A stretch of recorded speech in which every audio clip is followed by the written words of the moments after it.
नमस्कार दोस्तों, मेरे चैनल में आप लोगों का एक बार फिर से स्वागत है।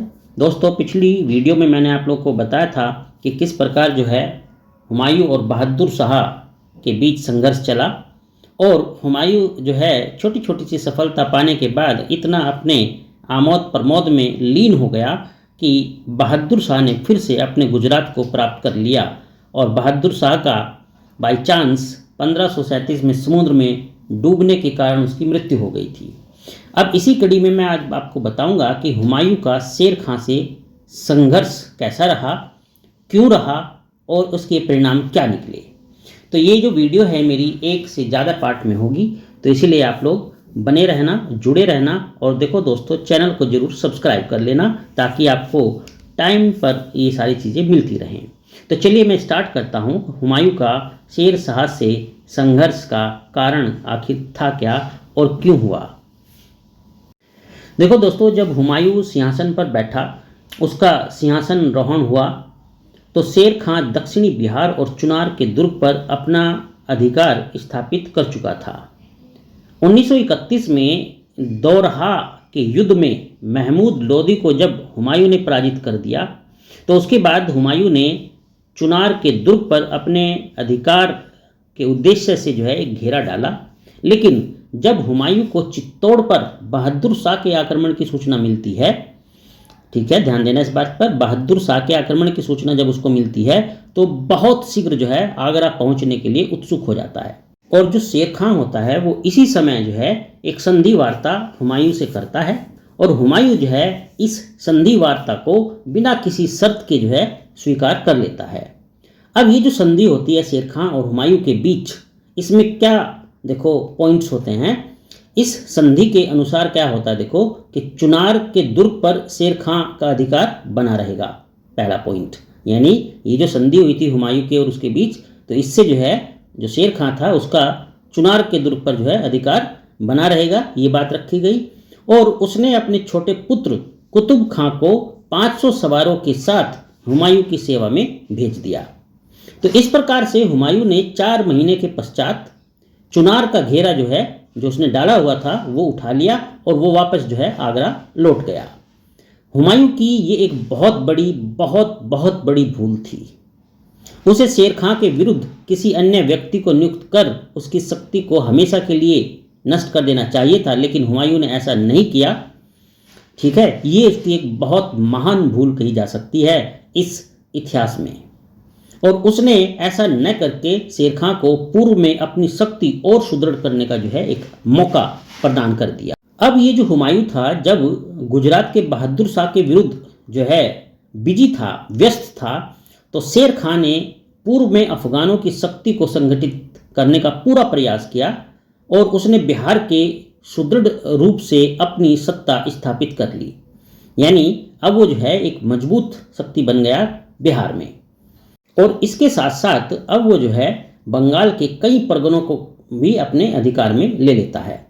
गुजरात से जब हुमायूं लौटता है, ठीक है, ध्यान देना मेरी बात पर, गुजरात से लौटने के पश्चात दिलावर खां ने हुमायूं को एक सलाह दी और कहा कि वह तुरंत जो है पूर्व में शेर खां के विरुद्ध प्रस्थान करे, क्योंकि शेर खां किसी समय भी बंगाल को हासिल कर सकता है, उस पर अपनी विजय हासिल कर सकता है और अपनी शक्ति में वृद्धि कर सकता है और मुगल साम्राज्य की सुरक्षा के लिए वो एक जो है बड़ा खतरा उत्पन्न कर सकता है।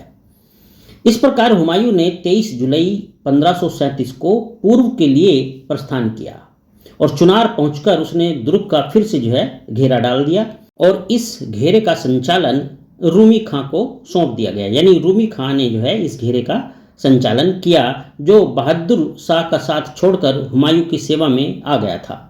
यह घेरा लगभग 6 महीने तक चला और अंत में मुगल सैनिकों ने दुर्ग पर अधिकार कर लिया। इसी बीच शेर खां के समय का सदुपयोग किया। जो शेर खां था उसने अपने समय का, ये जो 6 महीने का घेरा चला था, जिसके बाद मुगलों ने जो है उस पर अधिकार कर लिया था चुनार के किले पर, तो अब ये जो 6 महीने का समय मिला शेर खां को, इस समय में उसने जो है अपने आप को और जो है मजबूत किया और रोहतास और गौड़ के दुर्गों पर जो है शेर खां ने अधिकार कर लिया। चुनार पर अधिकार करने के बाद हुमायूं ने बनारस के लिए प्रस्थान किया और वहां पहुंचकर वह कुछ समय तक रुकता है और उसने शेर खां के पास अपना एक दूत भेजा और उससे बोला कि वो हुमायूं की अधीनता जो है स्वीकार कर ले। शेर खां इस शर्त पर बिहार छोड़ने और उसकी अधीनता स्वीकार करने के लिए तैयार हो गया कि गौड़ और बंगाल उसे प्रदान कर दिया जाए, जिसके लिए उसने 10 लाख रुपए वार्षिक आगरा भेजने का वचन भी दिया। उस समय के जो समकालीन इतिहासकार थे अब्बास खां सरवानी, वो लिखते हैं कि बंगाल के शाह सुल्तान महमूद का प्रतिनिधि हुमायूं की सेवा में उपस्थित हुआ और उसने निवेदन किया कि अफगानों ने गौड़ के दुर्ग को ले लिया है, परंतु अधिकांश प्रदेश अभी हमारे हाथ में हैं। शेर खां के वचन पर आप विश्वास न करें और इस ओर अपना ध्यान आकर्षित करें, क्योंकि अभी तक वह शक्तिशाली नहीं हो पाया है। उसको इस प्रदेश से निकाल दें और उपद्रव को शांत कर दें। मैं आपकी सेवा में पहुंचता हूं। उसने इतनी शक्ति नहीं है कि बादशाह का सामना कर सके।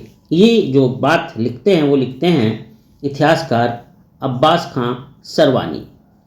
अब सुल्तान महमूद की यह प्रार्थना जब हुमायूं सुनता है तो हुमायूं जो है अपने वचन को तोड़ देता है और इस प्रकार से सेना को बंगाल की ओर प्रस्थान करने का आदेश दे देता है और इस अभियान में मुगल सेना को काफ़ी क्षति उठानी पड़ती है, लेकिन गौड़ के दुर्ग पर हुमायूं का अधिकार स्थापित हो जाता है। इस बीच शेर खां ने गौड़ का कोस रोहतास पहुंचा दिया था और अपनी इस सफलता के पश्चात हुमायूं कई मास तक जो है आमोद प्रमोद में व्यस्त हो जाता है, जो उसकी एक चारित्रिक दुर्बलता का कारण था।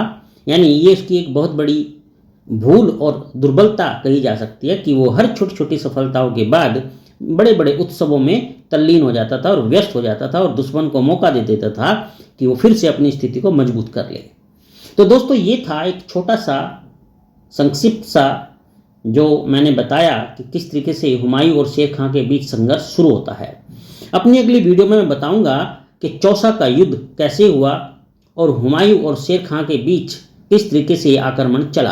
आप लोग मेरे साथ जुड़े रहना। चैनल अगर सब्सक्राइब नहीं किया तो जरूर कर लेना। चलिए दोस्तों, आपका दिन शुभ हो। आपका बहुत बहुत धन्यवाद।